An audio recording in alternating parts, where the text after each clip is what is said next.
Okay, so good afternoon. I am Anto Budiarjo. This is Monday Live. This is something that we do every Monday at 3 o'clock Eastern um, to talk about smart buildings and try and figure out where it's headed from a quality, sustainability, and performance. So panelist profiles or links to profiles are on mondaylive.org. If you need to know who we are, as a reminder that views expressed here are personal, not of any organization or company. Please do post questions and comments on the Zoom chat and Q&A and complete the survey at the end. We put together this slide deck with links. If you want to see any of the links that's on the slide deck, it is on mondaylive.org. It's right on the homepage of the website. Just as a reminder, March for Monday Live is all about sustainability. So we're spending the 5 weeks talking about sustainability from a different perspective.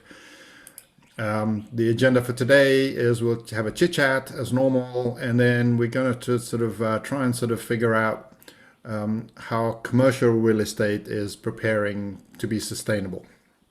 So there's that sort of angle.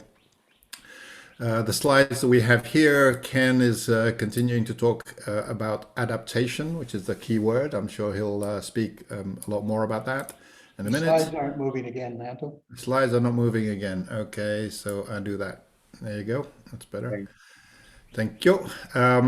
John, talking about certainty, CRE certainty. I'll let him expand on that in a minute and talking about Haystack Connect. Mark talking about Moody's. I haven't had the chance to look at this, so I'll give him a chance to talk about that. Anno redefining smart buildings. I'm not sure that we actually defined it in the first place, but okay. Therese talking about HVAC and New York Times. Okay, we'll come back to that. And Roger talking about HQ space moving to hybrid and Google's investments in the space. And this is kind of not directly related to smart buildings, but it was interesting to see how Japan is doing public service announcements in terms of encouraging them to be smart. I think a lot of this is driven by the Olympics, but it's kind of interesting how they're doing it in Japan. And Tracy, gosh, there's a lot here. I'll let him clarify that in a second. And just as sort of a heads up for April, we will be talking about digital twin here at Monday Live. So that'll be not starting next week, starting the week after that, which is the first one in April. So with that, I'm going to stop my share and put it back to the group. Ken, do you want to start? Thank you, Anto. I will. Okay, we're hard at getting the April issue out, and the theme is adaptation, which I think that is all of our survival superpower, that we all have to adapt to all these changes that are falling on us. I would love if anybody wants to jump in. We need your input this week for our April issue, if you want to tell us about what kinds of adaptations you're making. Also pleased to be a keynote speaker with Jim Young at ControlCon. And we've just got Sabine Lamb, the Building Operations System Global Leader for Google, Real Estate and Workplace Services. I think that title in itself says a lot. So I'm really interested in what she's going to say and the discussion that possibly Jim and I can have with her. Another thing that kind of caught my attention is these robot security guards are on patrol. We've always kind of been in the business that our sensors kind of stayed put where we put them, but the whole idea of our sensors actually being able to physically move and react with the space, and that being part of the data we're collecting, is an interesting concept.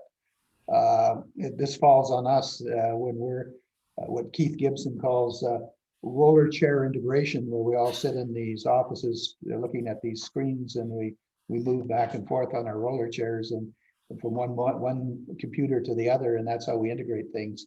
So we need a lot of adaptation to get from there to basically sending robots out. I think that's about all I have to say. Back to you. Hey, Ken, you know how you speed up that integration on the roller chairs? How's that? You put grease on the wheels. Yeah, that's right. Or you So, can get rid of some of the DOS systems. That might help too. so I'm going to use my prerogative as the host here to change things up a bit because Jim Young just said that he's only available for 30 minutes. So I'm going to bring him on. Okay. And we can do that, and when we can come back to talking about our slides. So I'm bringing Jim Young on as a panelist. Welcome, Jim. It's good to for you to join us. Are you there, Jim? He's muted. Coming. Yep. There he is. Hey, Jim, you're in your car. Yay. I am sorry. Trying to do a couple things at once here. I apologize. Okay. So we're going to turn things around a little bit and love to hear your thoughts really about the topic of this month is sustainability for us. Right, and we've been talking about sustainability from many different angles, and really would like to get your thoughts as to how the community that you talk to on a daily basis, the commercial real estate owners and operators, how they're thinking about sustainability and what your thoughts are about, where all of that's going to go in the next few years. So open it up to you. And I think everybody knows you. So first of all, thank you for having me too. I apologize for only the 30 minutes. Something got scheduled on top of this that I could not control, so I apologize for that. Third of all, hello to everybody. I see a lot of familiar faces. In fact, almost everybody is a familiar face, which is good. Good to see everybody. It could not echo your comments anymore. It's definitely been an interesting year. And at this point, everybody that I talk to is still at 15% occupancy, right? Maybe in some isolated situations where it's a real estate developer and he's forcing or she's forcing everybody to come back, or they're in 30, 40%, but, and obviously with vaccines and, better numbers, we hope that it's going to get better soon. But in addition to sustainability and 5G and, all these other. Oh, shoot. He froze. That's unfortunate. Right as he said 5G. Projects that they're considering. Sorry about that. Phone call came in. Sorry. Can you hear me now? Yes. Yeah. Okay. Yeah. I don't know how to tell my phone that I can't accept calls. But in addition to sustainability, there's a lot of other things on their plate.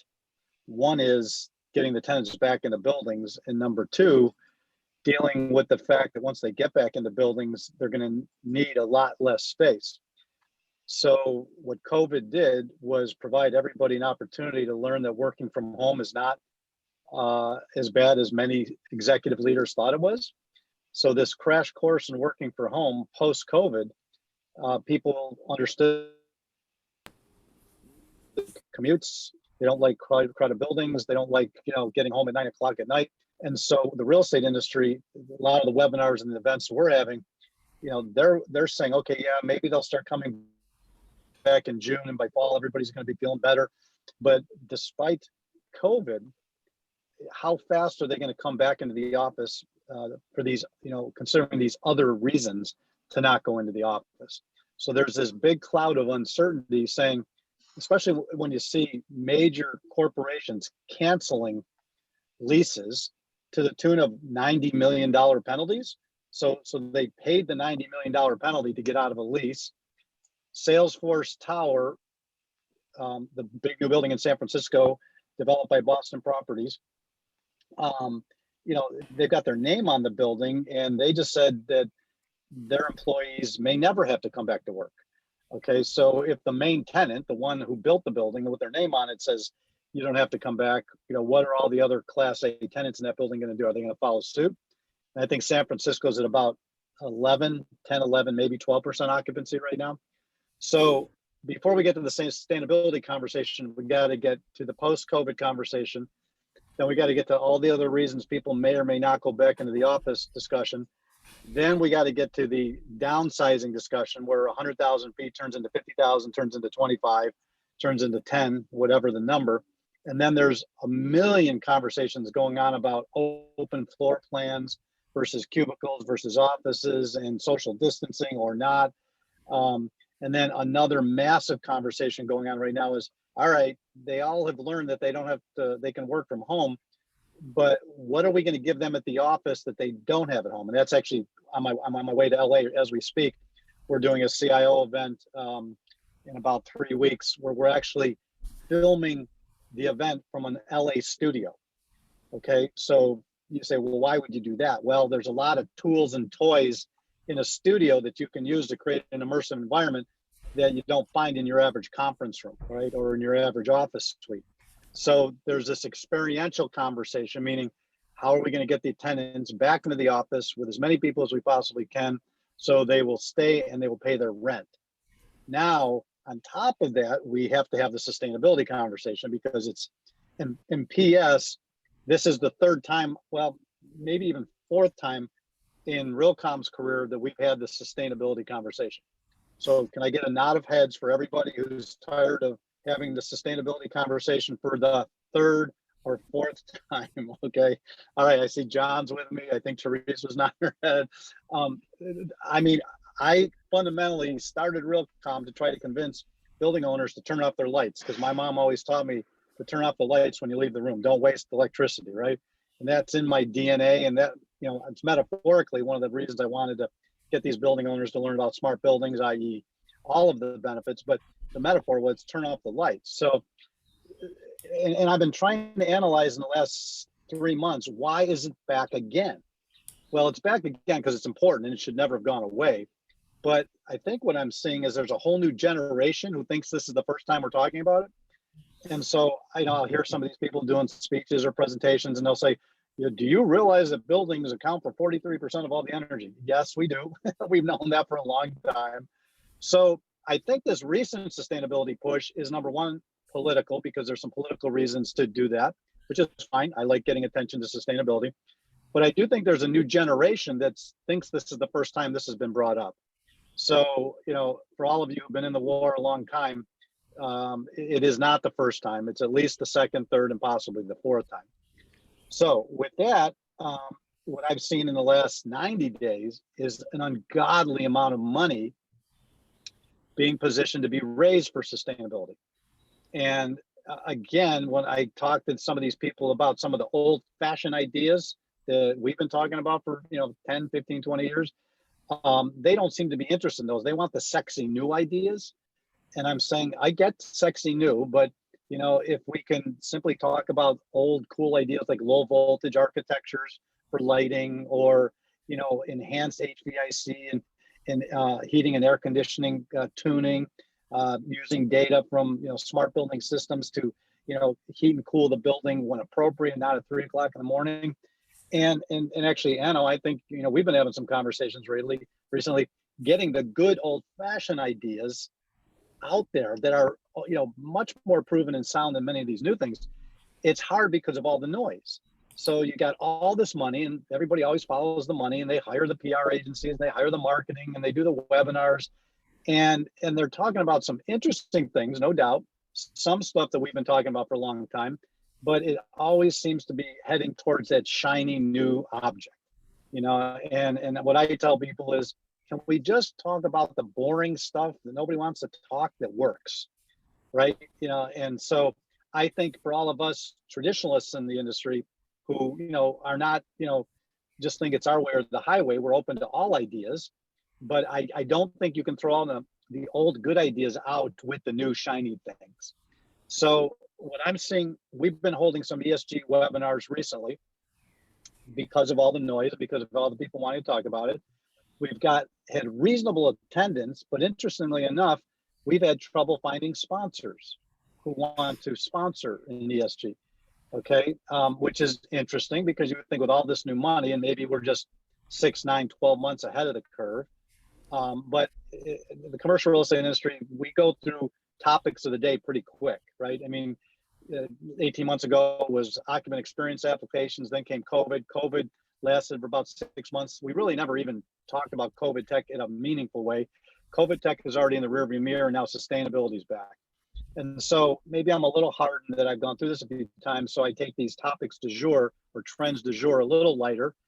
I don't want to take sustainability lighter because it's very important that we don't waste energy, we don't waste electricity, we don't waste natural resources. But I personally would like to get to the real conversation quickly and help some of these building owners and operators not get sucked into all the hype and maybe just pay a little more attention to the boring stuff, which is all the stuff we and you guys do. So that's my first take at answering your question. Yeah, we've talked in this group a lot about the last few weeks about greenwashing.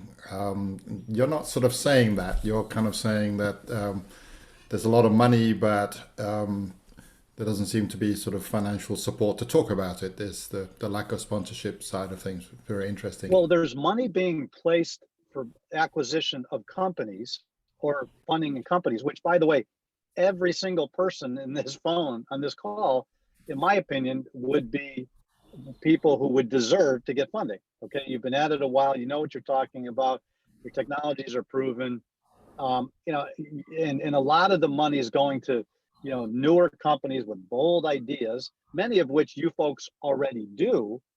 But if you're not presenting it in a new millennial kind of way and asking for 50 times earnings for your valuation, you don't get attention, right? And so, and this has happened before with prop tech. I think there's been a lot of energy over prop tech over the last 12 years. Some prop tech companies that are 12 years old are still being called startups, which in my days, a startup was 2 to 3, maybe 4 years. And there are prop tech companies who have never been profitable in those 12 years, who are worth over $1 billion and whose valuations based on earnings are about 40 to 50 times revenue, not EBITDA, revenue. Gosh. Yeah. And this is not an anomaly. We're seeing this more and more. Okay. So it's almost like the people who do the work, who have the real solutions, are being overshadowed in some respect by all this money and the hype machine and these bold ideas, which may not play out for 2, 4, 5, 10 years, when I think they're overlooking a lot of the opportunities that have been presented by this group on this screen for the last 5, 10, 15 years.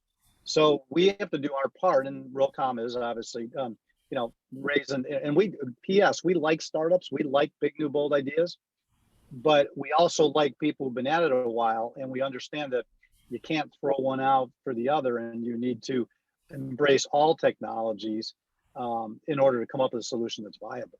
So did that answer your question? Yeah. My question, Jim, yeah, but Jim, I got a couple of these bold ideas. Can you give us some examples what you're referring to? Well, that's the thing. I haven't seen them yet. I mean, like last time around when solar, the first time we talked about sustainability 15 years ago, solar was new, right? And the efficiency of a solar panel wasn't that high.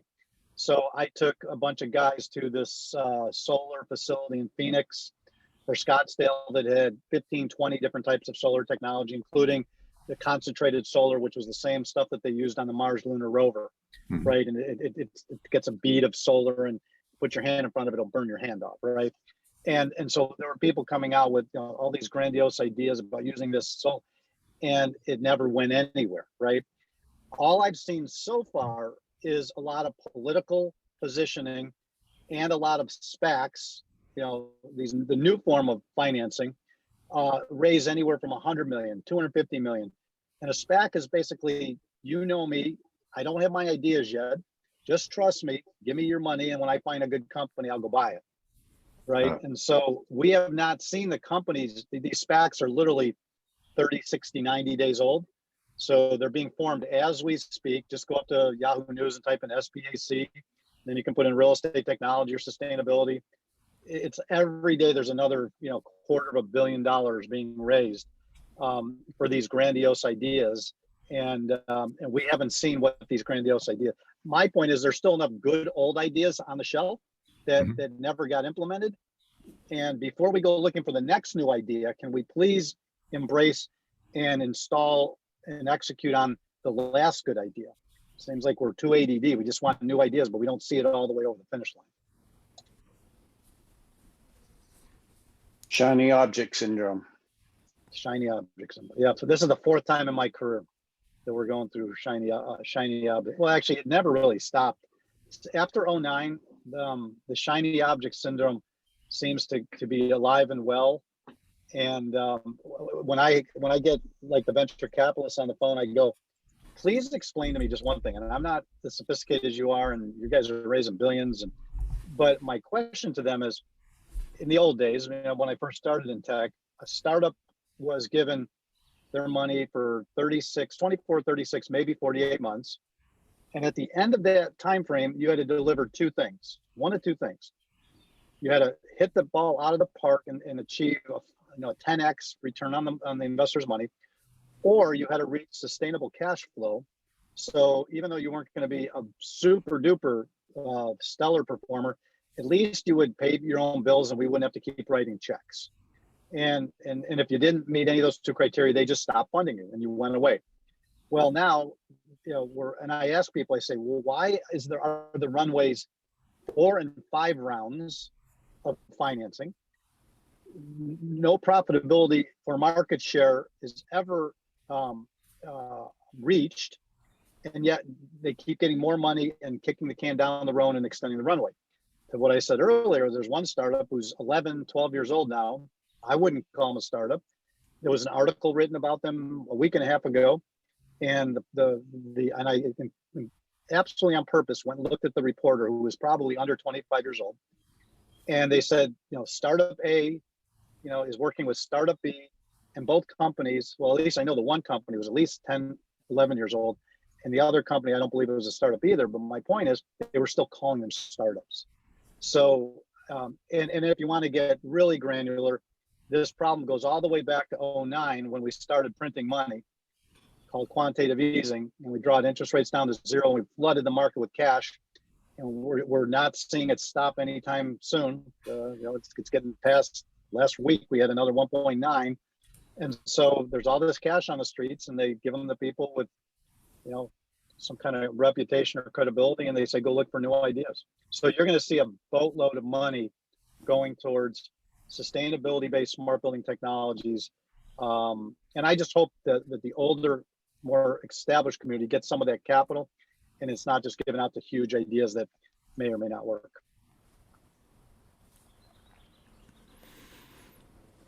Nobody has any questions? Any comments to that? So comment. Hey, Jim, Mark. Hey, how Mark. are you? Hey. How are you?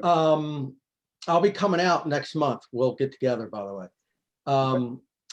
So along with what you just said, as far as shiny new objects, too many distractions, couldn't agree more.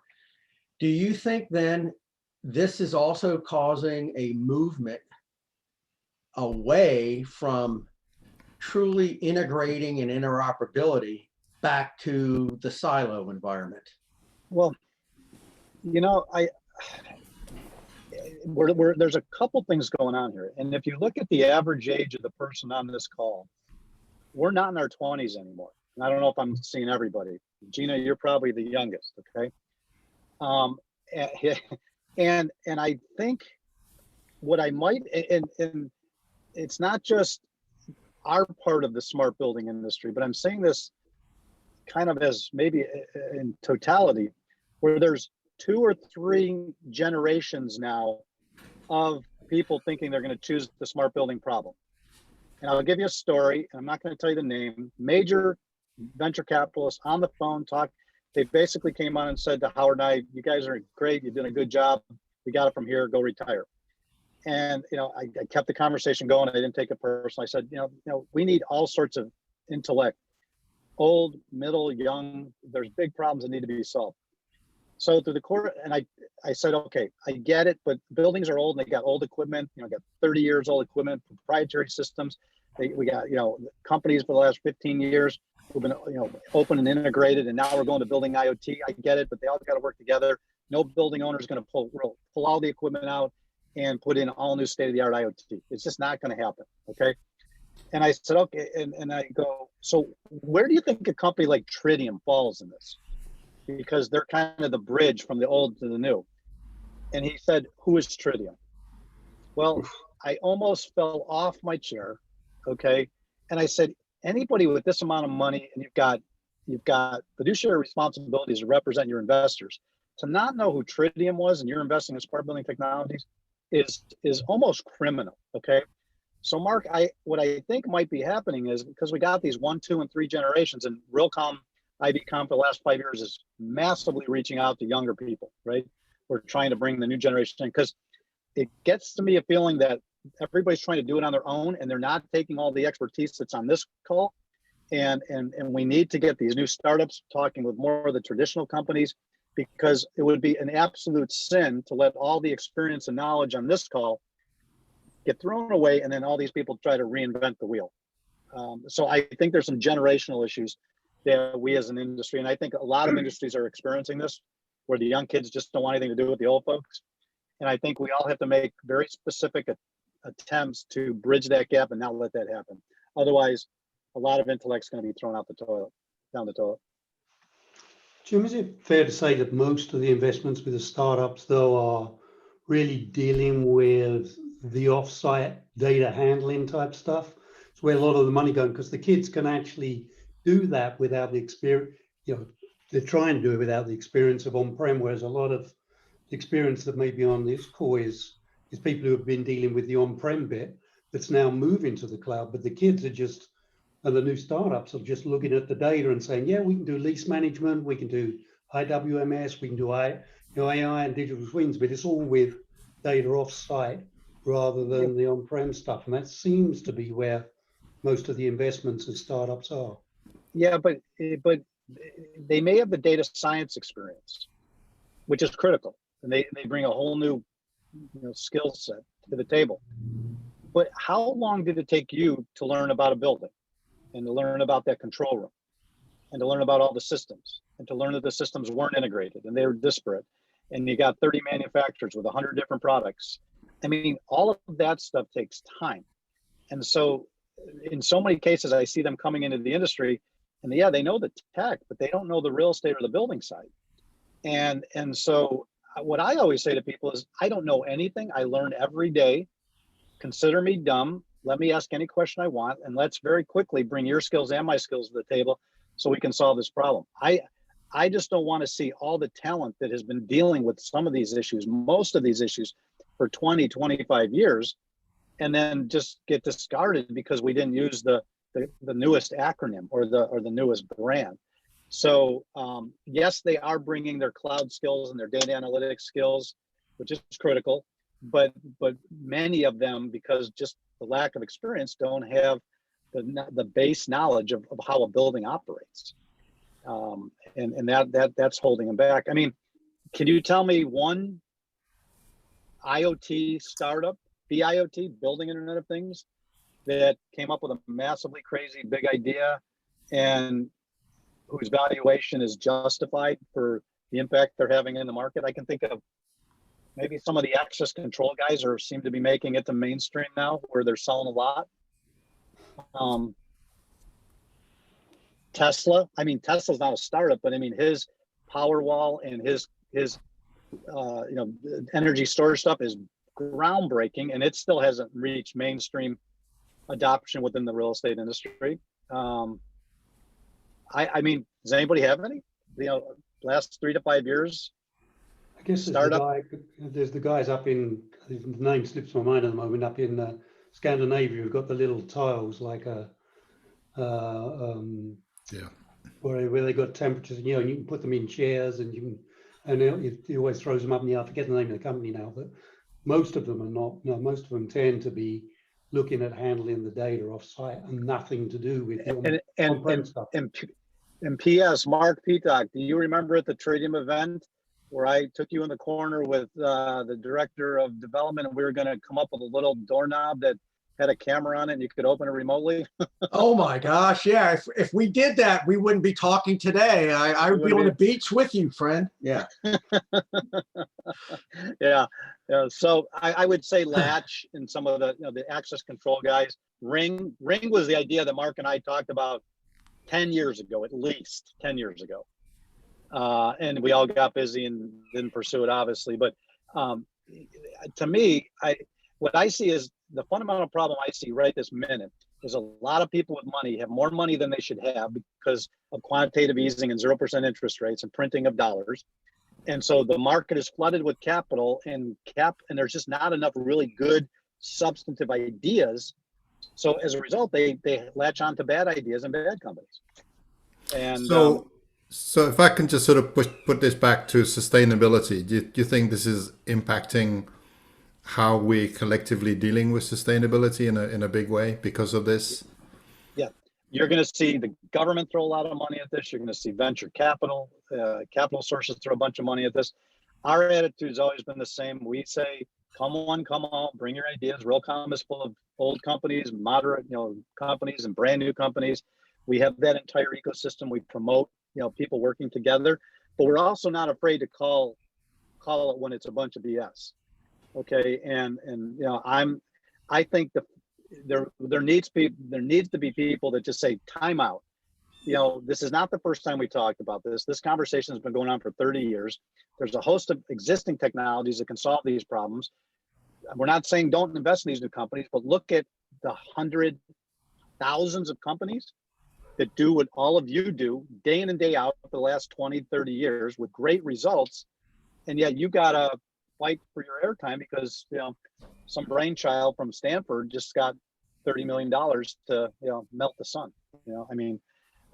So I'm just saying, treat everybody fairly, and don't be afraid to stand up when somebody's pushing your good old-fashioned idea to the side.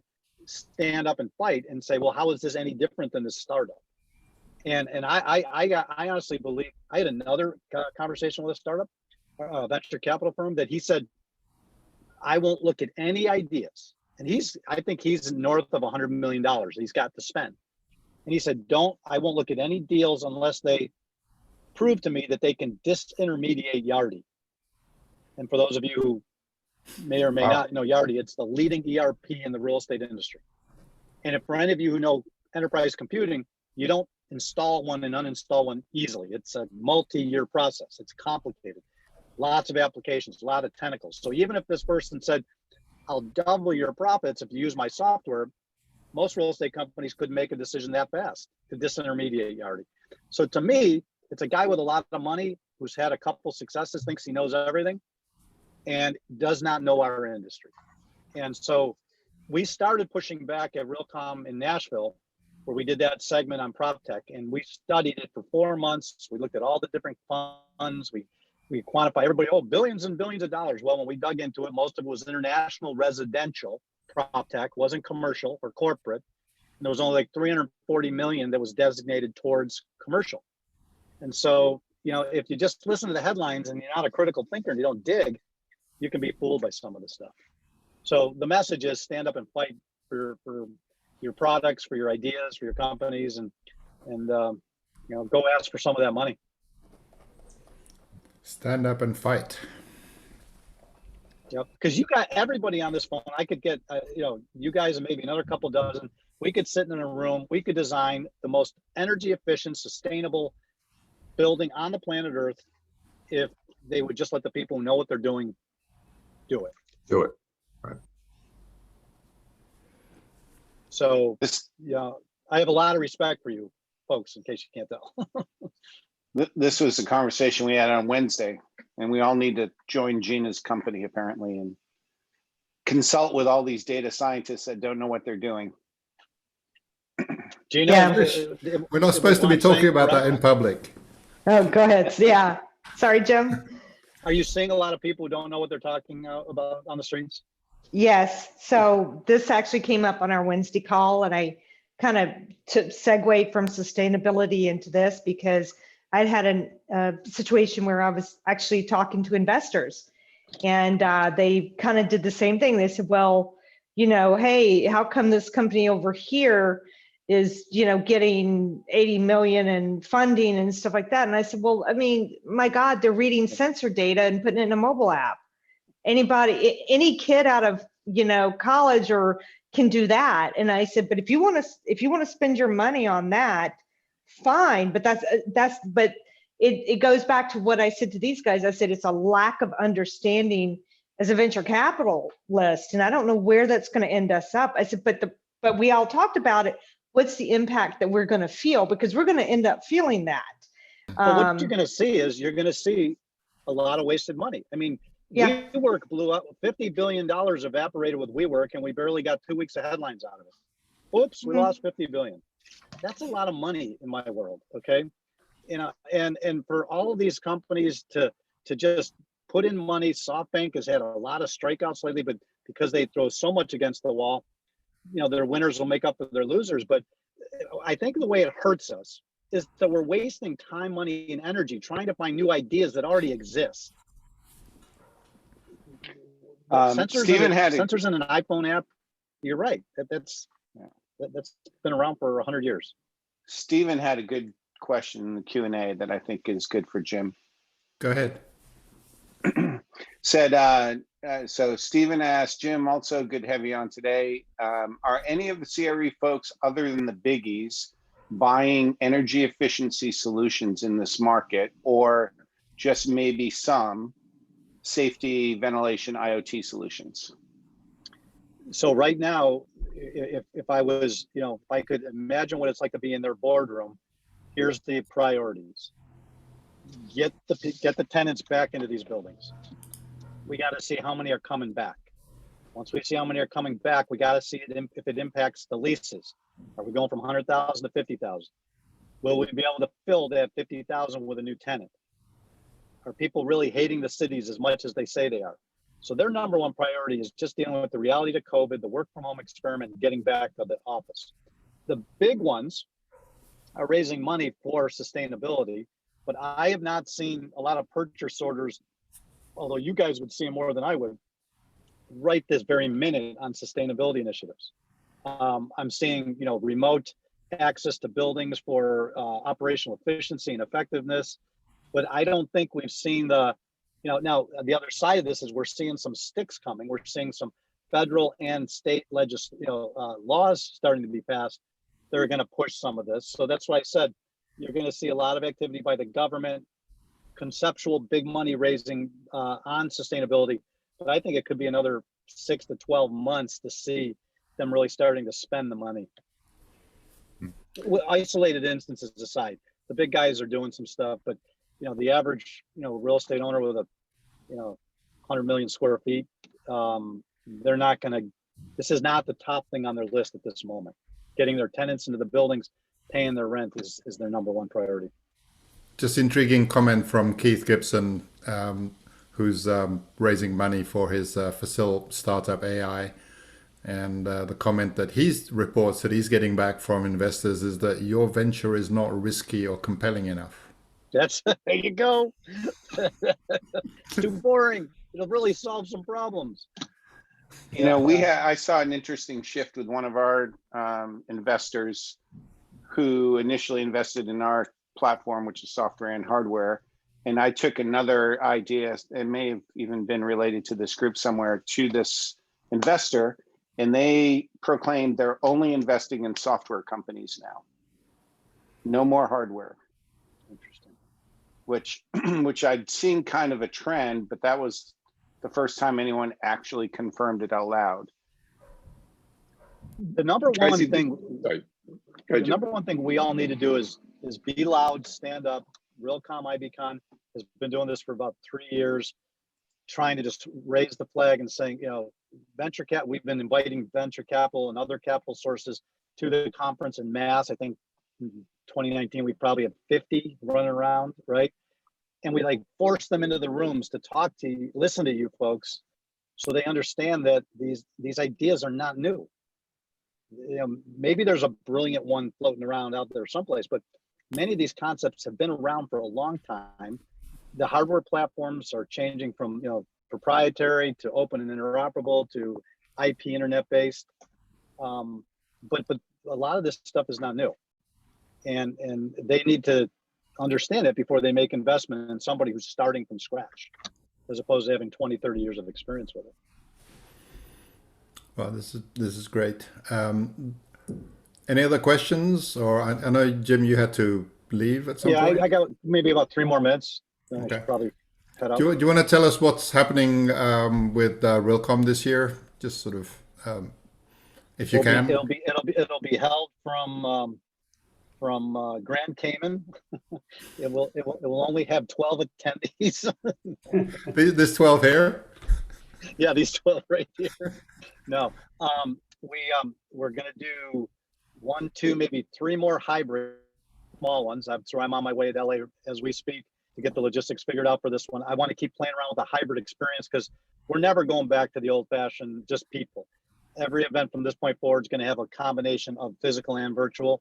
Because even pre-COVID, for every 3 people that came to the event, there were 10 people that stayed at home because the budget couldn't afford, 10, 13 people to show up. So we want to make sure that we figure out how people sitting at their desks can feel as much as a part of the conference as the people walking around, right? And then we're shooting for, hopefully I'll have news this week, to have our get back to the Realcomm IBCon in November. We're pushing out as far as we can to let as much dust settle as possible. But, we're looking to have our big event first week in November. And hopefully within 7 to 10 days, we'll make a formal announcement on location. And, we just want to make sure that the vaccines are figured out, travel's figured out. There's a big concern about digital vaccine certificates. People don't want to take them. Does that, you can't mandate it, which we would not want to. We would make it optional. But I figured if all those, like BOMA's going back June and expecting 1,800 to 2,000 people, that feels a little early for me. So we push later into the year, but we do a webinar a week now. We do Realcomm Live every Friday. So COVID forced us to get a lot more digital as well. And so we went from 20 webinars to 42, I think, last year, almost one a week. And Realcomm Live has been going, every week now for about 5 months. So, just like everybody else, we're morphing, but can't wait to get everybody back into a room and share a beer. And all of this is pretty good from a sustainability perspective, doing more hybrid and virtual. Well, I mean, not many people know this, but Realcomm has been a virtual company for its entire existence. Mm-hmm. We've been working like this for 23 years. Yeah. And, all the systems were in place, the cloud applications, the video conferencing. So COVID to us was just a big catch up for the rest of the world. And, if anybody ever accuses me of not being sustainable, then I will put my money where my mouth is. We believe in it. There's a better way to get people into buildings and, use the technology to squeeze out the inefficiencies. But to your point, when you're talking about the sustainability conversation, you can't just focus on the buildings. You got to talk about that 2 hours of transport, the car, the train, all the, getting people into cities. And, this may sound counterintuitive, but we're also going to have to look at the Amazon supply chain. Ordering a toothbrush from having a manufacturer in China, sent to Long Beach, delivered to Riverside, showing up in your front door 1 box at a time. I think you're going to start to see some real questioning on how sustainable is that versus regional distribution centers in your neighborhood, behind Walmart, front end retail, back end distribution. Where you can go in and buy 10 items or have 10 items delivered, not have your garage full of Amazon boxes. So if we're true going to be, and I'm holding people to it. When they say they're sustainable, I ask them a couple questions and I can tell very quickly if they're new sustainability people or seasoned. Because if we're going to be honest about this, which I've always wanted to be, we got to ask ourselves, why do we make people commute 2 hours into a city to go to a building that leaves their lights on at 3 o'clock in the morning? It's a fair question. It's great points. All right. Thanks, Hopefully I Jim. answered your questions as best I could. Okay. Thank you, Jim. I know you, And I you love need what you guys to are jump. doing. I think it's so smart for you to keep this. Okay. Thank you. Yeah. Thanks, Jim. Thanks. Appreciate being here. Thanks, Jim. Thanks, Jim. Thanks, Jim. Be well. Be well. Yeah. Thank you. I don't know whether we should go back to the slides or just have a convo about that. I think they're great comments by Jim, and I think, they weave through things we've talked about, and it's great to hear from him in his external position and not being a vendor, because I think if some of us said those things, it sound like we're whining, but it's confusing customers, These great new sensor technologies are great new sensor technologies. They're not standalone replacements for everything that needs to be done in building. And I think that is worth saying. There are really great advances being made, but none of them magically make all the complexity of monitoring, controlling facilities go away. They add value, they add features, they lower cost, and they still have to connect to the complex situation that we're all managing that the VCs don't think is exciting enough. So, Is the industry breaking up a little bit in terms of the complexity now of edge to cloud and everything you do with the data? Is there now beginning to fragment a little bit more, where there's people dealing with, the edge stuff, and then there's the middleware, and then there's, integration, there's then the data handling that Jim was talking about. I'm just wondering whether it's too complex now for, one company to deal with the whole thing, and it's breaking up a little. I think, Roger, I see the fragmentation working in a different direction. You're talking about fragmenting, horizontally. Yeah, different levels. Sorry, yeah. Yeah. The other fragmentation I see is more kind of vertical, right? When we start talking about the IoT guys, back to kind of one of my messages has always been, they're having success in the facility because they're solving specific business issues, right? Which before the building owner would go to the controls company to solve, and now they go, well, here's another way to, to solve that particular, water flow issues, or something like that an IoT company can come in and solve. So part of what I'm seeing is some fragmentation even on this direction, where, they're peeling off some of the functionality we used to do in the controls world and giving it to the IoT guys to solve. At the same time, creating silos. At the same time, creating silos, which is actually ends up backfiring on them, right, as they start to deploy it. And part of the challenge is that the business units within the building that are solving those things aren't integrating in with the rest of the business. They're doing this, they themselves are doing it in the silo, and then they create this problem, as a result, which comes around and bites them, 12 months later. Yeah. I've seen a little bit in lighting where you kind of, the guy's saying, hey, you got a light fitting, we can put everything in there, and that's something that may have traditionally been done by something else. Correct, yeah. I threw in there during the chat this example of something that got a lot of buzz in the last week, which was Netflix carbon footprint, but that DIMPACT, I mean, it's dumb. I'm saying it's dumb ideas like that, but it's that the fact that it's how you tell the story, that they associated it with Netflix. I mean, it was picked up everywhere. And is it any different? No, it's just somebody saying, well, Netflix wants to be green. It wants to have ESG, some proof of that. And so now you've got DIMPACT, and just associating itself with that big brand and hip, next generation-y kind of thing like Netflix. Boom, you got a story, everybody's talking about it. But is it really anything different?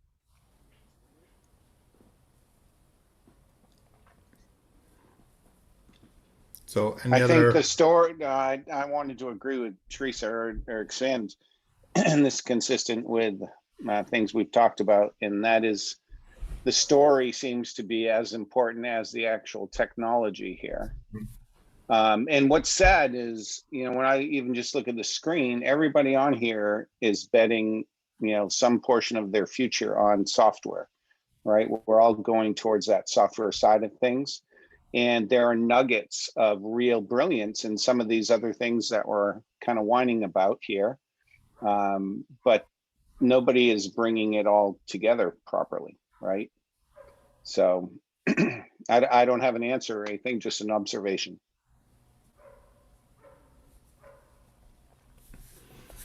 Any other observations? I think it was interesting, just back to Jim, about his perspective on even like Realcomm, it will be a hybrid, forever going forward, which personally I think is a good thing, for the reasons that there are always people that I've wanted to send there but I couldn't afford, but so you go onesie twosies, but now you can have, a larger part of your organization attend those conferences. So I see that as a big positive. Yeah, I do too, just in the respect that information communication is one of the biggest problems, communicating with these VCs, communicating internally.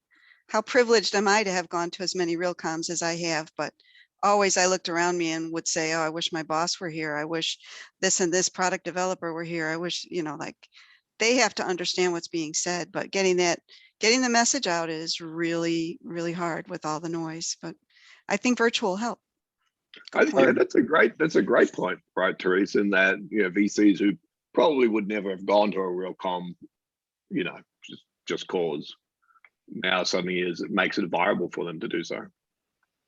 I was going to ask, are the right end users or owners going to Realcomm? Is that the forum in which to educate about some of these things? What's the alternatives, I guess, Tracy? Yeah, ASHRAE's too noisy, too much other stuff. But I've been to Realcomm, but it's been a while and it's been spotty attendance over the years, and I'm just not familiar with the attendee profile. Yeah, I think it's good, but alternative, I'm just going to throw out the James Dice, how powerful that is for him to be running that podcast and to be, I'm going to shut up because I'm talking too much, but James Dice, I think it's not an alternative to Realcomm, but what he's doing, what Nick Wern is doing, what James McHale has always done, that's powerful too. I think the other thing that happens is once you take this virtual, it goes global, and it actually kind of jumps out of the silos a bit, because you get people who would have gone to Realcomm and people who went to ASHRAE start reading some of this stuff.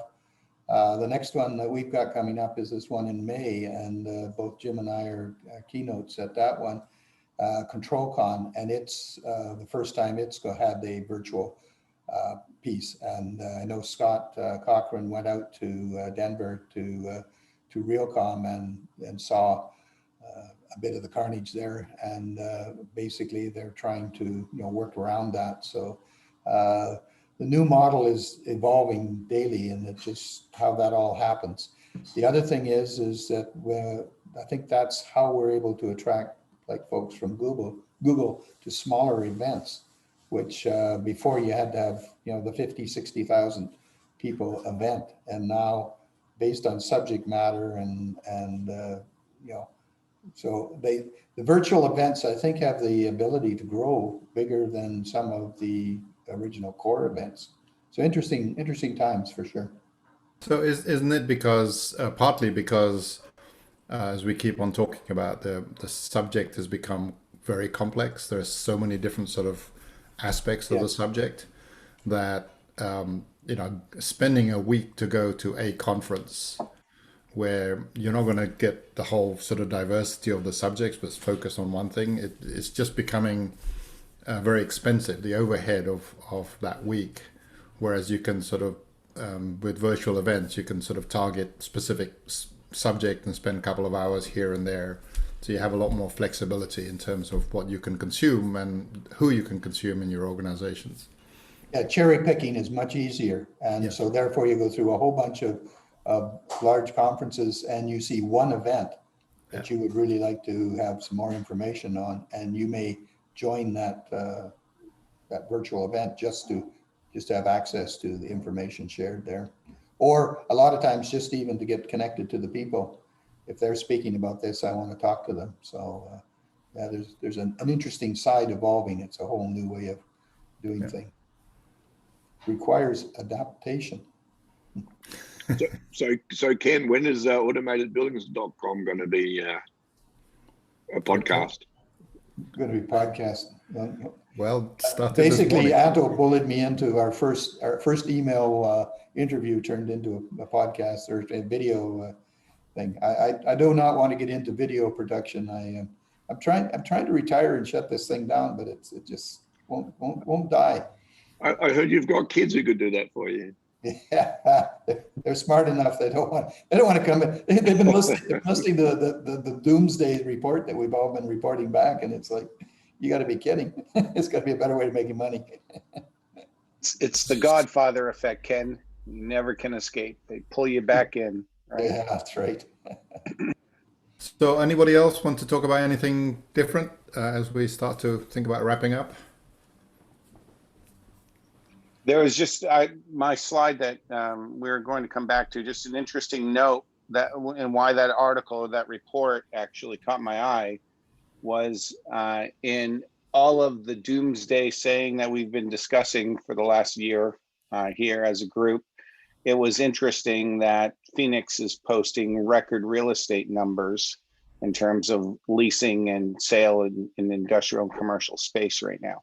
And it's the highest for 3 years. I found, and one of the things I highlighted is one of the larger acquirers here in the last quarter was Amazon. So I think it's just distribution type services, not office, commercial office or anything. But I just thought that was a data point that stood out compared to everything else that we've been talking about here for a year. We actually have the same situation here in Vancouver Island. We have folks moving in and house prices are skyrocketing above their normal skyrocketing base. This has been my office, my corner office behind me here for 30 years.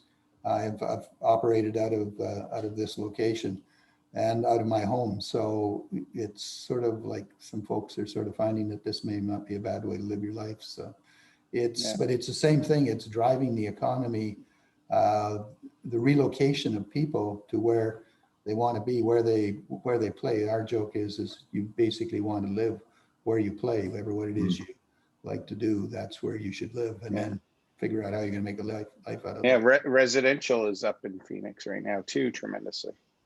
It may be a timing thing, Tracy, because the guys, like on my slide there, is actually saying that all the retail guys are cutting down their headquarters. They can't do it straight away.